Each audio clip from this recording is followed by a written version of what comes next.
At the dawn of the 17th century, Europe is caught in the maelstrom of religious war. Irish chieftains had allied with Catholic Spain against England. For 9 years, the Protestant armies of Elizabeth I fought the Irish and their Spanish allies. The final Irish defeat came in Ulster, where the mighty Gaelic Earl Hugh O'Neill and other nobles were scattered into exile in Catholic Europe. But out of sight was not out of mind. Their presence on the continent stokes English Protestant fears. Would the Earls attempt to return and stir the people to rebellion? England's attempt to solve the Irish problem would unleash unprecedented change. The country would witness savage bloodletting as it became a battleground in Europe's religious wars. It would feel the full force of dramatic upheavals beyond her shores in America and in France. Ireland was about to be launched into a long age of revolution.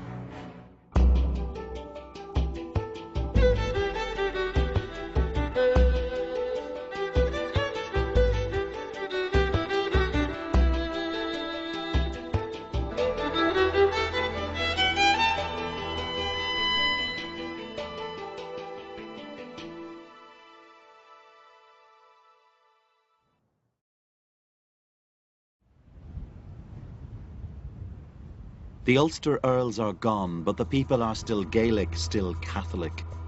In English minds, Ulster is dangerously unstable. And it's here that a new king will attempt a radical solution: social engineering on a massive scale. King James I would plant thousands of Protestant settlers on the lands of the exiled Gaelic lords. The land was parcelled out in blocks of up to 2,000 acres. By the time 6 counties were colonised, only 1/4 of the land of Ulster remained in Irish hands. The town the planters called Londonderry was to become a Protestant citadel. These planters lived in an age of expansion. English ships also carried settlers to America. And here in Derry, on the banks of the River Foyle, they would forge a Protestant identity different from anything seen in Ireland before. These were not land-grabbing aristocrats, but small traders and farmers, and they had come to stay. It was about establishing something identifiably British. It was about setting up bonds, defended dwellings, bringing the number of planters in, setting up market towns, road networks, modernising and making it clearly identifiable as a place that was part of England and Scotland. To help pay for the plantation, James turned to the commercial guilds of the City of London. These companies already backed settlements in America. To the tailors, butchers, drapers, goldsmiths being asked to go to dangerous Ulster, plantation was sold as a commercial opportunity. This book of maps from 1622 shows how the settlements took shape. This is a piece of cartography from long ago, but it's, you know, as anybody who has lived in Northern Ireland during the period of the Troubles, to actually see this, in a sense, the beginning of it all. Yes. It's quite awe-inspiring. It really is. It brings you right back to the heart of it, and you see really what was the genesis of an awful lot of the issues in Northern Ireland. Of course, we can see when we look on the pages here, where they run through the number of people who are, for example, freeholders on this territory, 1. Englishmen on this property, 16. Natives, 186. That's the mathematics of disaster, isn't it? In a sense, it is. One of the major issues with the Londonderry plantation was that there remained a huge number of native Gaelic Irish tenants on the lands. You've got normal stone houses, which would have housed the early settlers, and then these cabins, they're very much what we would envisage to have been native Irish housing. Some Gaelic Irish worked for the new masters, rented land from them. Outnumbered, the settlers couldn't create a Protestant land for a Protestant people. That sense of insecurity is part of and continues to be a part of the Protestant psyche for a very long time. Originally, part of the idea had been to segregate, to build, this will be the British population and the Irish will be kept apart. But that, of course, proved actually almost impossible, because no matter how hard the London companies might try to attract somebody in London, it wasn't something that was very attractive. So the whole problem was getting the numbers of people and settlers here on the ground in order to actually secure plantation. But from across the narrow channel between Ireland and Scotland came thousands of settlers who would rescue the plantation. There'd been a long tradition of Scots migration to Ulster, but these were Presbyterians, strict Calvinists, viscerally opposed to Roman Catholicism. These are people who have been victims of religious persecution in 17th century Scotland.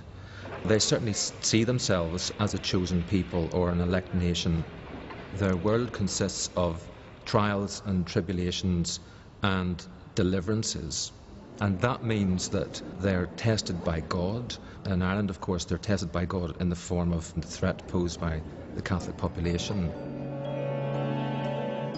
The Reformation had created the most enduring division in Irish history. These Presbyterians would never be assimilated into Gaelic society like earlier settlers in Ireland.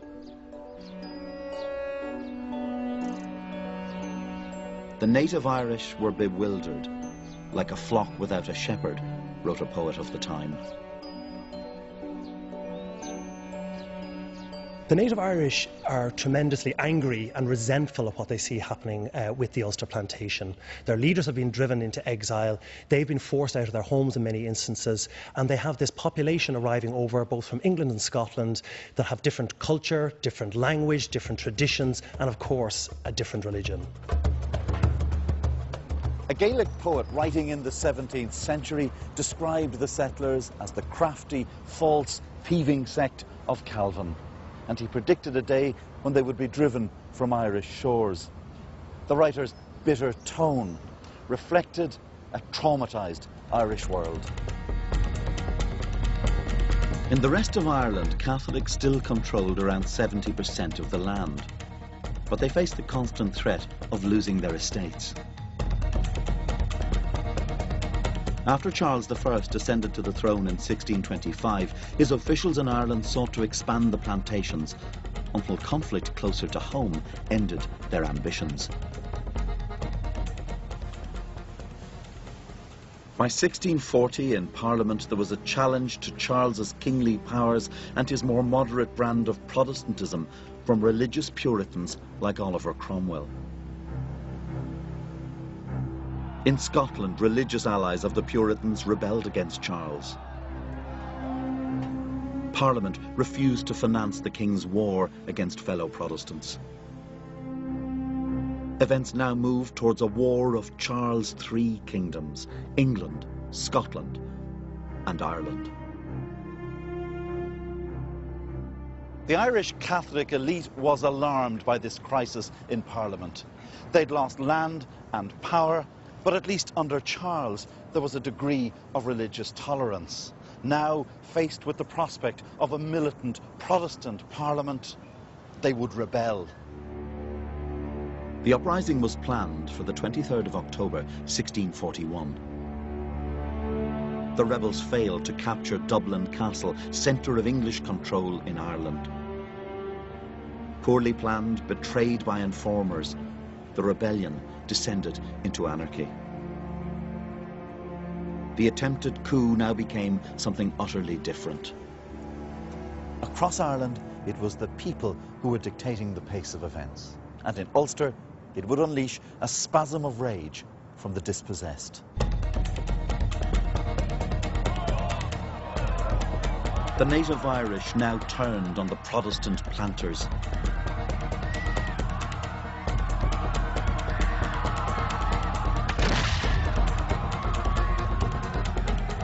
As one insurgent told a group of settlers, "We have been your slaves all this time, now you shall be ours."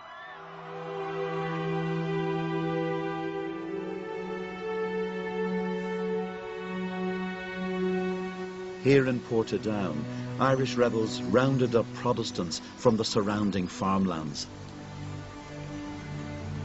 100 men, women and children were force-marched through the countryside and brought to this spot on the banks of the River Bann. At the point of swords and pikes, they were forced to strip naked and driven into the cold water. Nearly all perished.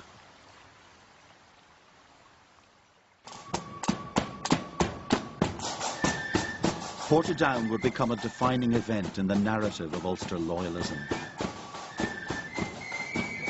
"That terror dogs us," wrote the poet John Hewitt, "at the back of all our thoughts."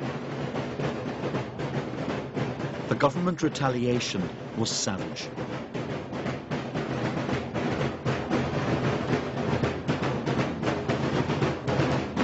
Almost immediately, we get indiscriminate reprisals by government forces against the civilian population of Ireland. Men, women and children are killed in their hundreds, indeed thousands, during the early months of the rebellion by government forces. Across 17th century Europe, stories of atrocity abounded in the wars of religion. But in Ireland, the government systematically collected evidence from Protestant survivors. All 33 original volumes are kept here at Trinity College in Dublin. Now, there's some pretty lurid stuff in here. How much of it can we believe? You get people whose throats are slit, who are shot in front of their wives and children, babies on pikes, people being roasted alive. Some of these are witness statements, but often we get second or third hand accounts as well. This is ideal material for a propagandist, and there's an explosion of print material in London from late 1641 onwards. It has a huge impact on Oliver Cromwell. He was highly outraged by what he saw was going on in Ireland, and he was determined to intervene at some stage. By 1642 in Ireland, a Catholic confederacy was in open rebellion. The Pope had even sent a cardinal with money and weapons. But English attention was diverted from Ireland as the struggle between King Charles and Parliament erupted into civil war.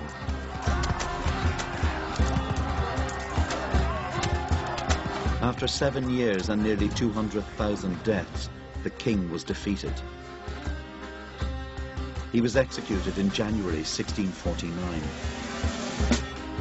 Parliament had triumphed and Oliver Cromwell emerged as commander of the army. But the royalist threat had not vanished. The king's followers now regrouped in Ireland, allied with the rebellious Catholics.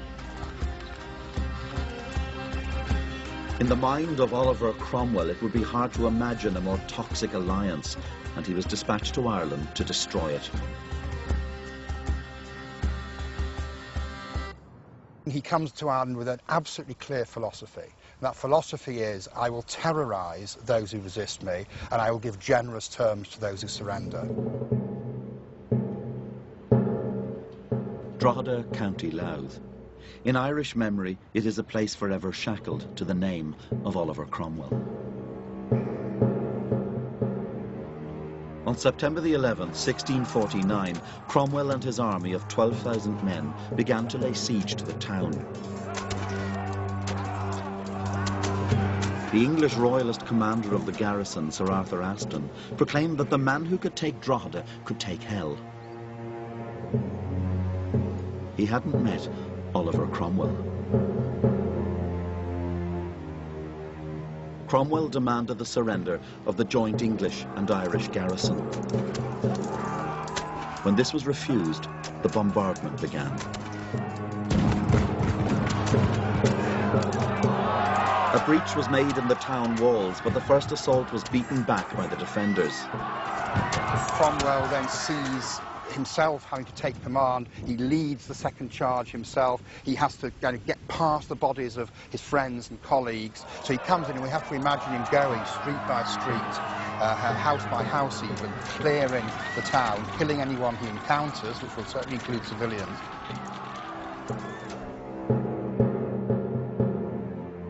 Almost 3,000 men were slaughtered, virtually the entire garrison, and many after they had surrendered.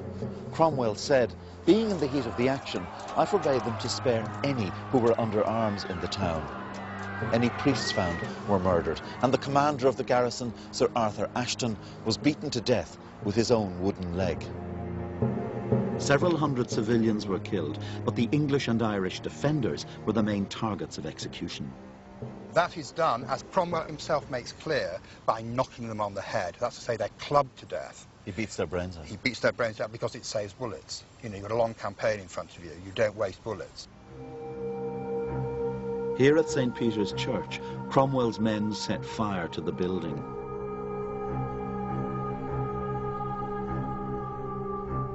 They killed soldiers and civilians alike as they tried to flee the flames. Drogheda was an act of vengeance against English royalists and the Irish, whom Cromwell blamed for the massacre of Protestants. Its military aim was to terrorise other garrisons into abandoning resistance. But a later English politician who would wrestle with the Irish question had no doubt about the nature of Cromwell's legacy. Said Winston Churchill, "He cut new gulfs between the nations and creeds. Upon us all still lies the curse of Cromwell." At Wexford, his army committed another massacre, but many garrisons surrendered. Cromwell was back in England by mid-1650, leaving the army under the command of his son-in-law. Guerrilla bands now staged hit-and-run attacks. Cromwell's army responded with ferocity.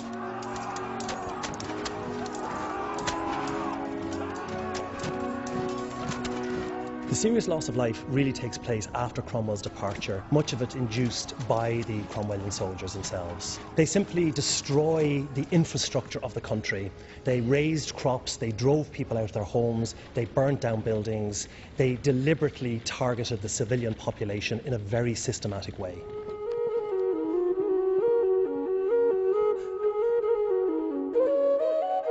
The uprooting of populations was a common feature of European war in this period. But what happened next would change Ireland's social order irrevocably. In 1652, Parliament in London passed the Act of Settlement, a radical bill decreeing that the rebel Catholic nobility were to lose their estates and be exiled to the poor regions west of the River Shannon.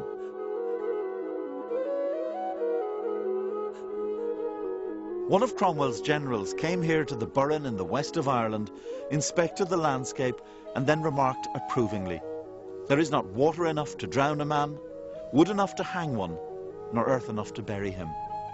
To here and to the fastnesses of Connacht, the Irish nobility were to be banished. Contemporary monarchy, Louis had a conspicuous sense of his own greatness.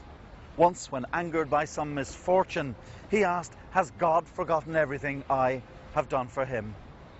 But Louis's power was about to be challenged by a man who would become a hero to the Protestant cause in Europe, and an icon of enduring power to the Protestants of Ireland.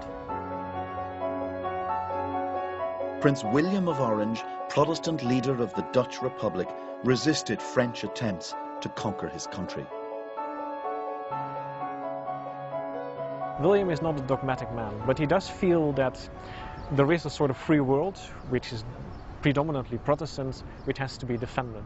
But I think it's important to realize that defending Protestantism doesn't mean fighting Catholicism.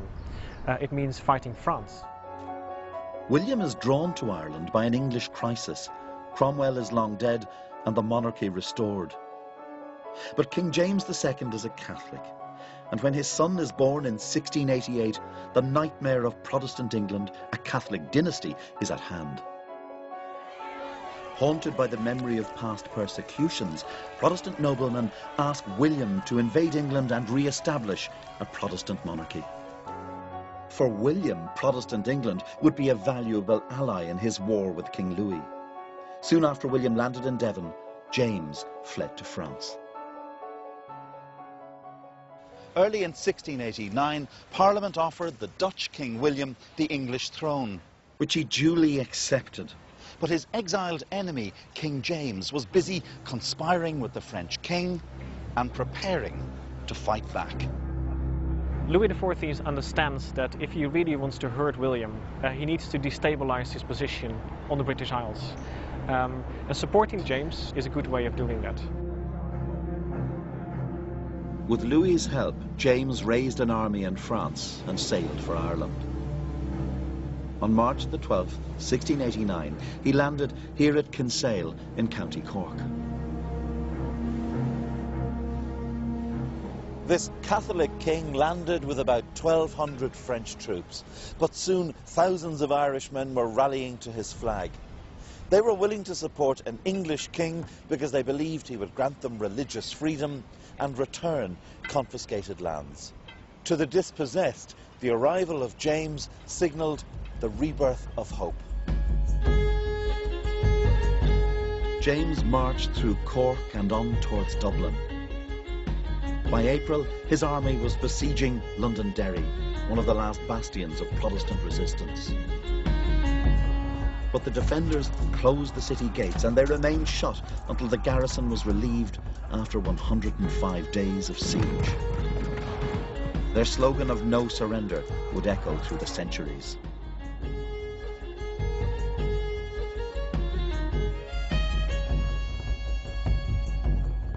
This escalating crisis brought William himself to Ireland with a large army.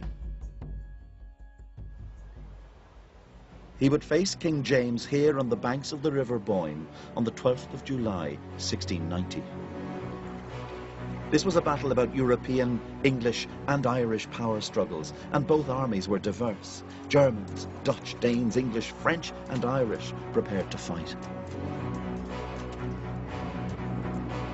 Tell me about the battle. The Williamite plan was to push a part of their army in the face of the Jacobite army across the river, and at the same time swing another part of the army around behind the Jacobite lines and cut them off from retreat, in a word, to envelop or destroy them. The push across the river was relatively successful. However, the arm of the pincer failed to close on the retreating Franco-Irish army. So most of the Franco-Irish army, the Jacobite army, escaped intact. Describe for me the scene at the end of the day. What does James do when he sees the battle has turned against him? James, not to put too fine a point on it, took horse for Dublin. And by fleeing, he implicitly admitted that the Battle of the Boyne was, for him, the deciding event. His cowardice is condemned. He's described as Seamus Haka the Collier, James the Shite who lost Ireland.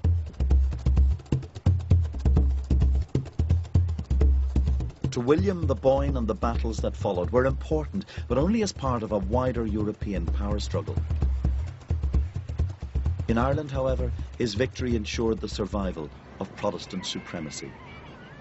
And among the Protestants of Ulster, this Dutch king with his multinational army would be acclaimed as a saviour, and his victory at the Boyne commemorated each July. How do you think William would have viewed Orange marches, Orange triumphalism, the kind of thing that we've seen historically in Ireland? I think he would have been uncomfortable with it. William loathed public festivities. He didn't like marches in the first place. The moment he entered London in 1689, when the English people were cheering him, they were actually carrying sticks with oranges. He thought it was nonsensical. He took a detour, avoided the crowds.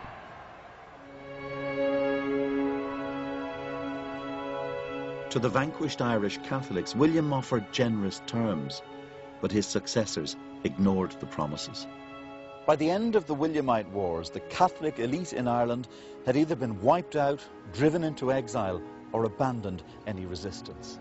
The people who'd led the great rebellions against Elizabeth, against Cromwell, had been thoroughly defeated. And in their place came a new ruling ascendancy. The Irish ascendancy means the privileged Irish. We're talking about, from the late 17th through the 18th century, privilege is, as in every European ancien regime, privilege is associated with religious profession.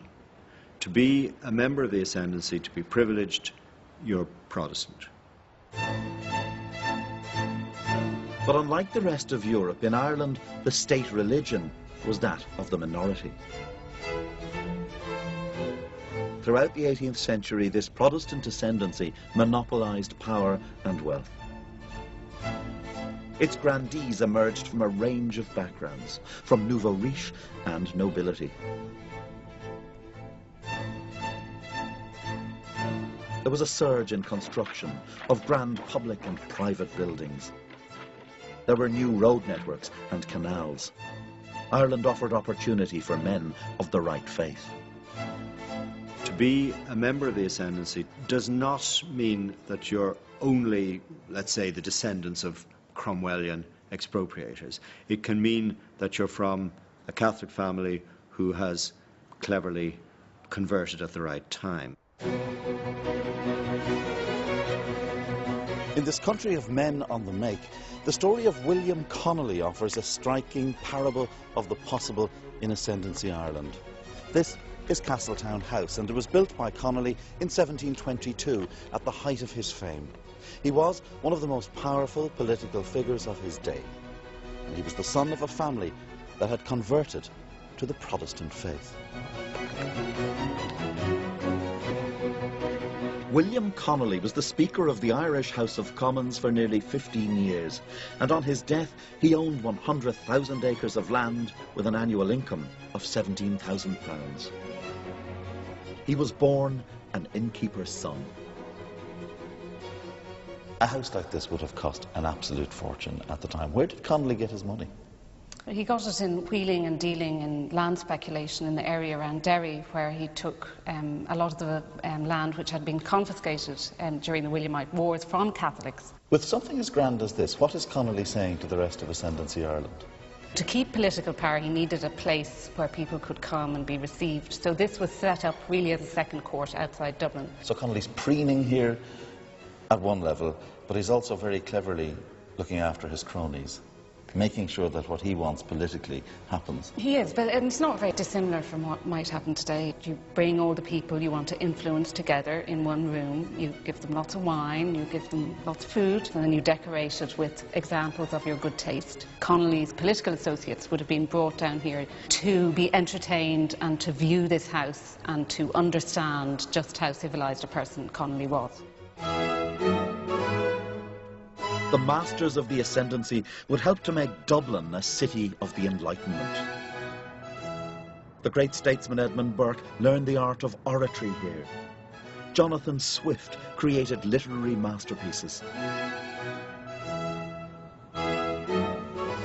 Tell me about the impulse behind this remarkable transformation of Dublin in the 18th century. Well, it's the usual forces, money and power, because the country was beginning to boom at that point. We had an independent parliament in College Green, and the great families, because the parliament was here and because the commercial capital of Ireland was here, they would have their houses in streets like this, even though their estates might be in the countryside. So they would come up, stay in their townhouses, attend parliament, have balls in Dublin Castle, and design their new houses.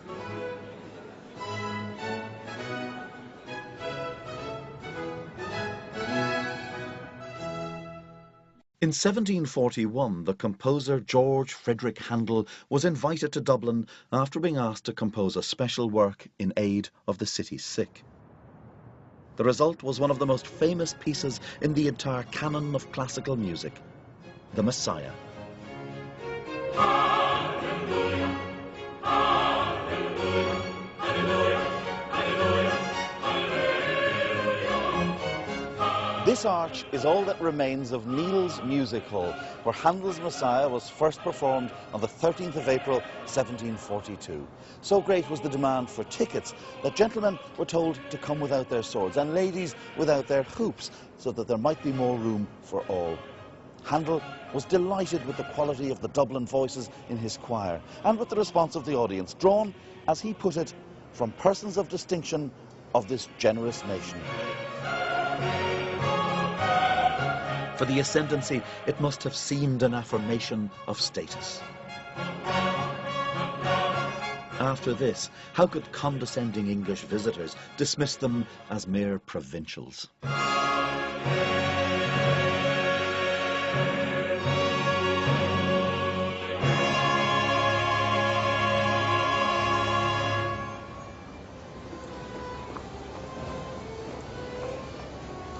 But Handel was alert to another music. As he walked the streets of Dublin, he heard the tunes of itinerant Irish musicians. He even transcribed one of them, a melancholy air called The Poor Irish Boy. It was music far removed from the Georgian salons of Ireland.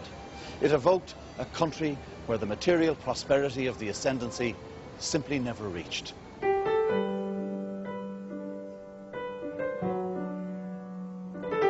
Between 1739 and 1741, famine and disease killed up to 400,000 people.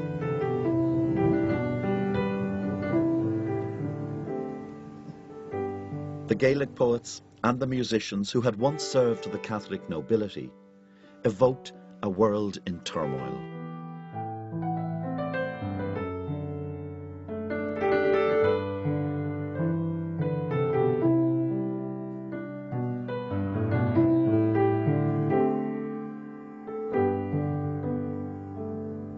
When I listen to the songs of this period and examine the preoccupations, the political preoccupations of people, what you get again and again is a sense of a society that feels it's been disinherited. Well, they were disinherited for a start off, that's the first thing. And secondly, it would be very unusual with such a vast disinheritance not to have that emotionally actually coming through. There's also another strange, interesting, very, very special tradition which speaks even more, I think, of the psyche of the moment of the 17th and 18th centuries, and that's the music of the harpers. With the collapse of Gaelic society, aristocratic society, you have these itinerant harpers, these nomadic harpers. So the world that paid for them, that sustained them, is gone. So they had to look for patronage, and of course they logically looked to the new landowners of the big houses, the Anglo-Irish owners of the big houses. So the key person in that is Thorlogh O'Carolan, who was born in 1670, died in 1735. And he was right in the middle of that period, and he was by far the most famous. Now, he's in between worlds, you see, and that's why he's interesting. Because if you listen into Carolan, you can hear the Gaelic aristocratic past. You can hear the hidden Ireland present. And you can also hear the world of the Anglo-Irish aristocracy all in there.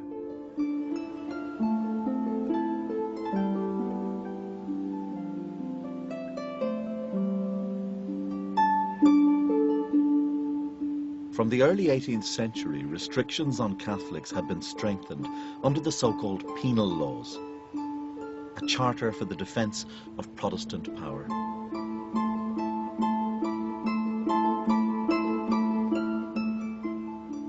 The main aim of the penal laws was to ensure that Catholics would never get back into a position where they would have power over the Protestants and take revenge, which had happened in the 17th century. Good evening, everyone. And indeed, you're all very welcome to this sacred place, the Massrock in Tomhaggart, County Wexford. But religious oppression only served to make the Catholic priesthood more powerful in rural Ireland. Under the penal laws, Catholics were banned from Parliament and public office. Back then, they were barred from voting and from running schools. Here at Massrocks, just like this one behind me.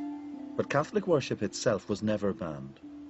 In fact, as the 18th century progressed, the Catholic Church grew in strength. A great seminary was built with government funding here at Maynooth in County Kildare. It would become the largest seminary in the world.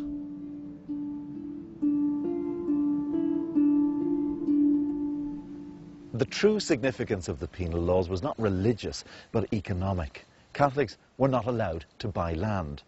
And if an existing Catholic landowner died, his property had to be divided among all his children, and that would ensure that no big landowner would survive. A handful of the Catholic elite had held on to their estates. But the majority of rural Catholics became tenants of Protestant landlords. Among some of these, wrote the English traveller Arthur Young, there was a habit of tyranny. It's easy to imagine Ascendancy Ireland as a country with one rigid divide: Catholic poor and Protestant overlords. But within those terms, Catholic and Protestant, there existed many different aspirations. There was an emerging Catholic middle class. People like the young lawyer Daniel O'Connell, whose family had held on to its lands, and who would later become a leading figure in the story of Ireland. Others were the children of merchants and traders, like Thomas Moore, the son of a Dublin grocer who would become the most popular poet of his day. Ascendancy Ireland couldn't live in a bubble, sealed apart from this large, active, vibrant Catholic culture all around you. There were transactions between Protestants and Catholics on all sorts of levels. There was far more of a coming and going, and far more of complexity to Irish society in the 18th century than has often been allowed by historians. Protestant Ireland, too, was a varied landscape, not all grandee landlords. In Ulster, Presbyterians were also victims of the penal laws. There, Calvinism was condemned by the established Anglican Church. And like Catholics, they were forced to pay for the upkeep of Anglican ministers. Discrimination prompted many to look beyond Irish shores. Ireland was now part of a rapidly expanding British Empire, and that colonial expansion offered space for those wanting to escape poverty and persecution. At Belfast docks and the other Ulster ports begins one of the great themes of the story of Ireland: emigration.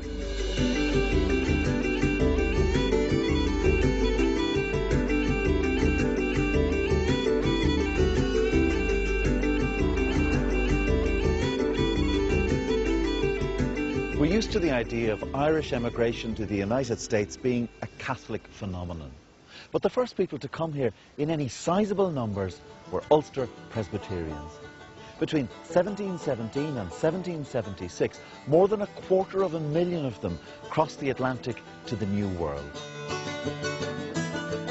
From the port of Philadelphia, they travelled hundreds of miles west and south along an old Indian trail that became known as the Great Wagon Road.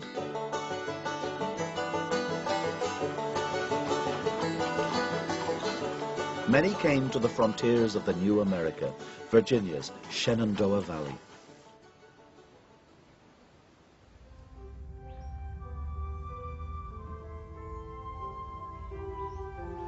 This is the oldest Presbyterian church still standing in Virginia. Founded in 1740, many of the congregation can trace their ancestry back to the first wave of Ulster Scots who settled in this area.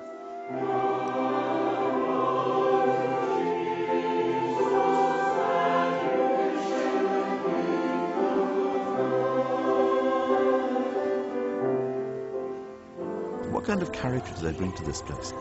Oh, I think they were a very sturdy, independent people. They had already made a transition from one country to another when they moved from Scotland to Ireland, and so they were perfectly willing to cross an ocean.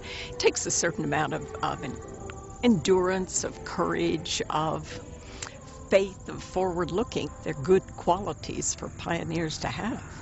Some of these Ulster Scots settlers become what are known as the hillbillies. They head for the mountains. Well, the people that came to be known as hillbillies were the people who lived somewhat on the fringe of the Scotch-Irish community, who moved up into the hills and the hollers in more remote areas. They got a reputation for being kind of a lawless bunch who were outside the mainstream.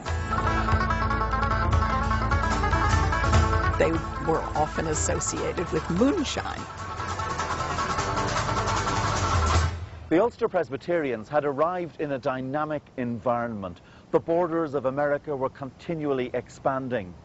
There was also a growing sense that Americans should govern themselves and not be beholden to a foreign king. In 1775, Americans rebelled against the rule of King George III. The Ulster Presbyterians joined the American War of Independence. To what extent was freedom of religious expression a crucial part of their decision to join the revolution? I think it was an important contributing factor. The whole opportunity that the Constitution offered with the Bill of Rights to have freedom of religion was something they wholeheartedly supported. In 1780, Ulster Scots militiamen played an important role on the American side in a famous victory. At the Battle of King's Mountain, they helped to defeat a larger force loyal to the Crown. An eyewitness account of the battle was published in the Belfast newsletter. It also printed personal letters from relatives in America. In one such letter, a young woman writes, "You will undoubtedly laugh at me when I assure you I often wish to be a man. With what pleasure would I take up arms with my brave countrymen, and like them glory in fighting for my liberty." By 1783, the American revolutionaries had finally defeated the British and won independence. The American colonists have proved that Britain is not invincible. And that message will have a powerful impact in Ireland, inspiring a cross-section of opinion, Catholic and Protestant, radical and moderate. All of them questioning ever more loudly how Britain governs their country. In Ireland, it will be a period of reform and fear. Protestant volunteer groups are formed, loyal to the Crown, but demanding more power for the Ascendancy Parliament and a greater Irish share of imperial trade. A committee of influential Catholics, supported by reformist Protestants, succeeds in gaining voting rights. But British government concessions to Catholics unsettle Ascendancy grandees who fear the loss of their power. And in rural Ireland, change creates uncertainty. Catholics and Protestants join sectarian secret societies.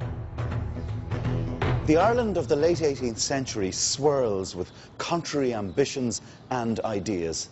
Nothing is settled or inevitable. But the deep fissures in society are about to be exposed. Ireland stands on the verge of cataclysm. Once again, it is events abroad which will provide the spark.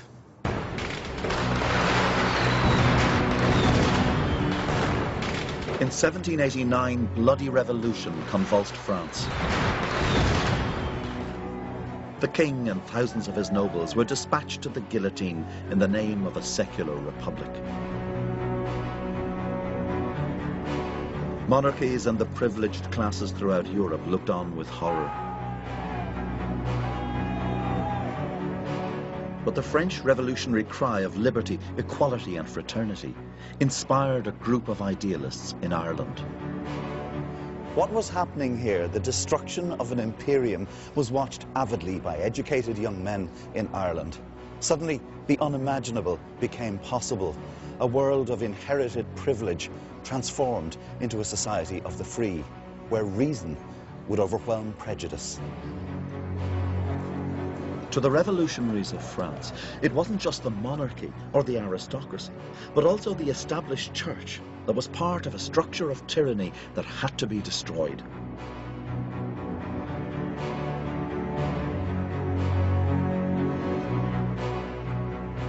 In Belfast, these developments were watched with excitement by a group of radicals.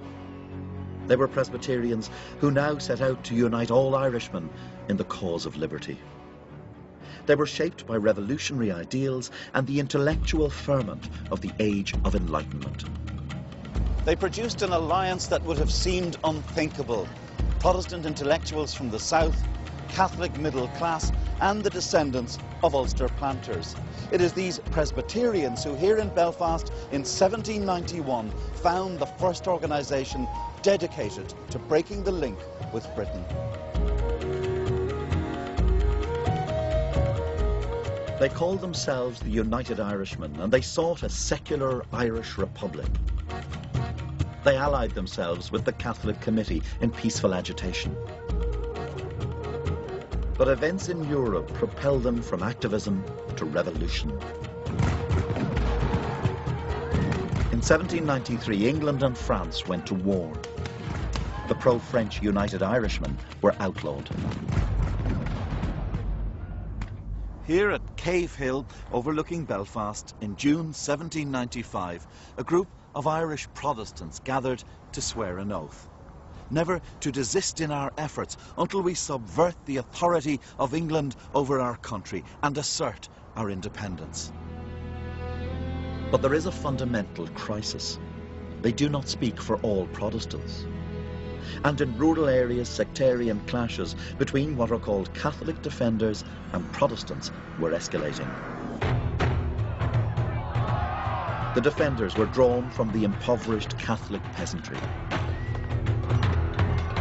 Rural Ireland is very poor.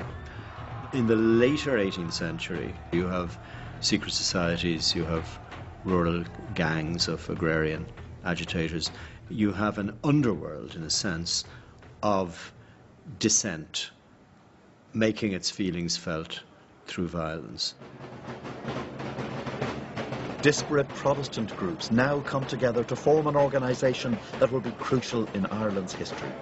The Orange Order, the voice of Protestant fear.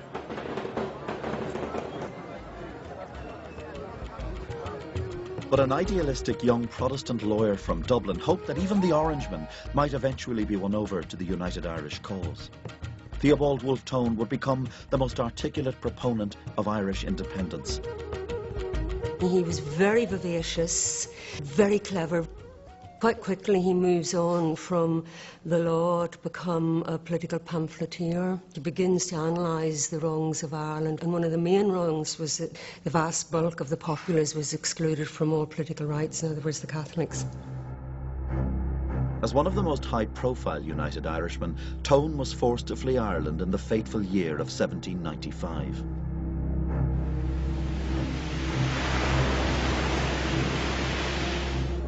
Government plans to give Catholics full political rights had been abandoned under pressure from the Protestant ascendancy.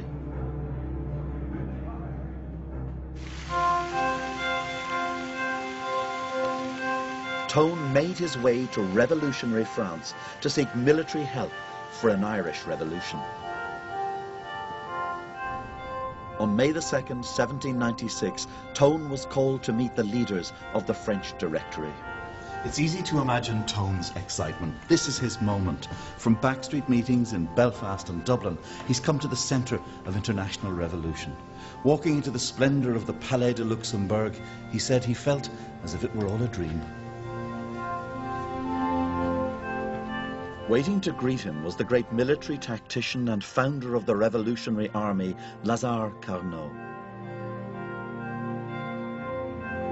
Tone deliberately ignored the sectarian reality in Ireland when he spoke to Carnot. He told him that all the people were unanimous in favour of France and eager to throw off the yoke of England.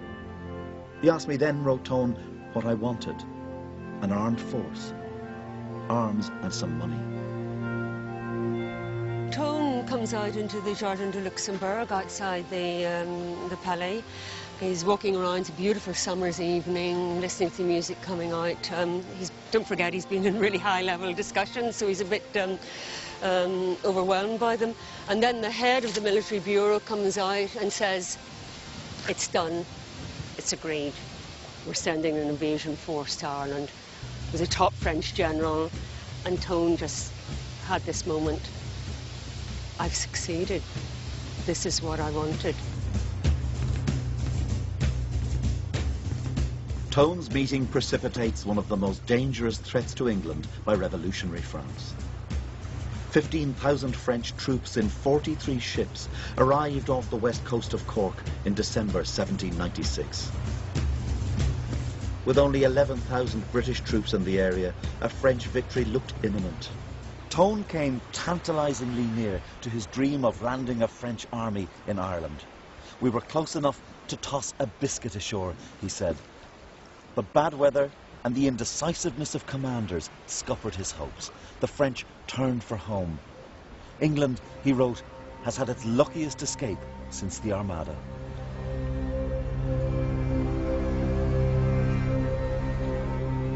In Dublin Castle, this aborted invasion sparked panic and a brutal crackdown was ordered. A campaign of terror was carried out by the army and government militias. The crackdown that had happened in Ireland had been rather indiscriminate, in that the forces responsible had treated civilians, ordinary people, as if they were rebels. But by doing that, you had a big influx of Catholics and the United Irishmen who were a very different kind of person than had joined the United Irishmen before. The United Irish Army numbered around 100,000 men, inspired both by idealism and desperation. Ireland's revolution was planned for the early summer of 1798. But in May, many of the United Irish leaders were arrested, destroying hopes of a coordinated rebellion. Localized fighting erupted.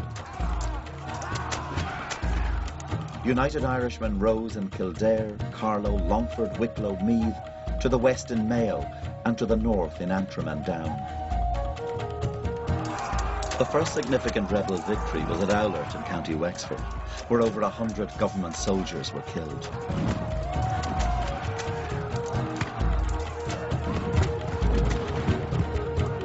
Owlert was quickly followed by the rebel capture of Wexford town and Enniscorthy. But sectarian fear was deepening. The United Irish include large numbers of Catholic defenders. The Orange Order supports the government. Where the violence breaks out, the question is whose sense of rebellion will predominate? Will it be that of the secular-minded United Irish intelligentsia with their French ideas, or will it be that of the, if you like, more deeply rooted, more ancient antipathies that the defenders have kept in their worldview? The sectarian divisions, which had been papered over by the United Irishmen's talk of universal brotherhood, now exploded into the open. In Ulster, working class and rural Protestants woke to their old fear of overthrow by the Catholics, and they rallied to the crown. Militia attacks on civilians helped to heighten sectarianism. In the ranks of the United Irishmen, the ideal of fraternity across the religious divide was fraying.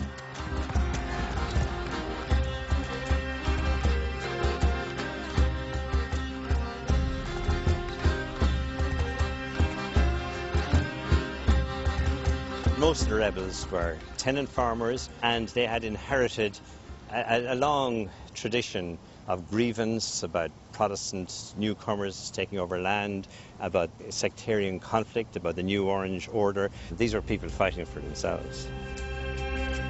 Armed with pikes and some inferior muskets, the rebels at New Ross faced government troops equipped with cannon.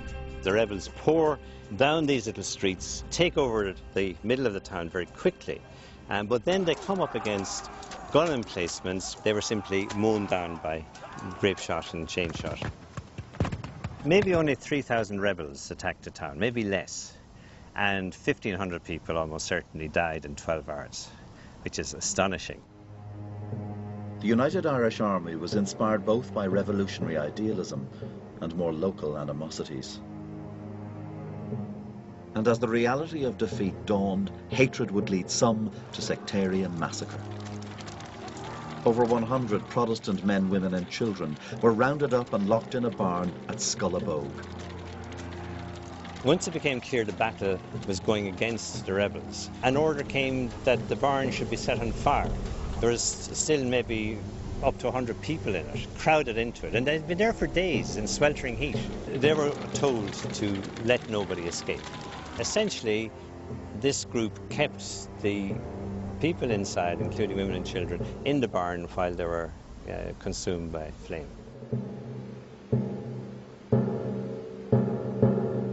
One of the United Irish leaders, Miles Byrne, called what happened here at Scullabogue a lamentable disgrace carried out by cowardly ruffians. A rising which started with the ideal of uniting Catholic and Protestant had ended here in sectarian butchery. The rebellion was now entering its final phase. By the end of the summer, 30,000 people were dead. As for Wolfe Tone, he was captured on a French boat off the coast of Ireland. Brought to trial in Dublin, Tone began to realise what had been unleashed that summer. It's so poignant and so sad. He says, for a fair and open war, I was prepared. That it has disintegrated into mayhem and assassination and bloodshed. I am sincerely sorry. This is not what I had wanted. He was sentenced to death, but cheated the executioner by cutting his own throat.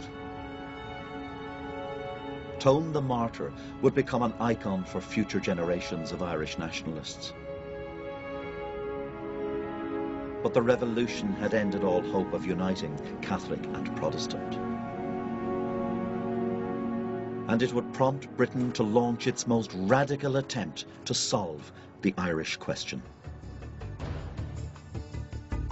In next week's programme, the age of union and the rise of Catholic power.